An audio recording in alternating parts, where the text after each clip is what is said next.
Assalomu alaykum. Meni Instagramda kuzatuvchilarim. Sizlarga yaqinda bitta yangilik qilmoqchiman. Ya'ni YouTube kanali ochganman.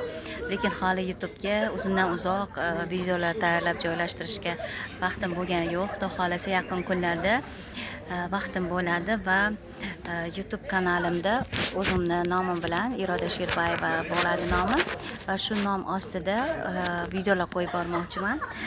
Videolarni asosan o'zim hayotim to'g'risida va qiziq voqealar to'g'risida olaman va YouTube kanalimga joylashtiraman. O'ylaymanki, meni kuzatuvchilarimga bu videolarim albatta ma'qul bo'lishadi.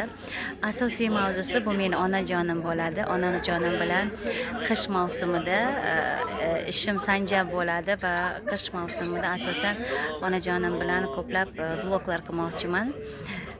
Xudo xolasa yaqin kunlarda YouTube kanalimda ko'rishguncha hammaga sog'lik, salomatlik, baxt, omad tilayman.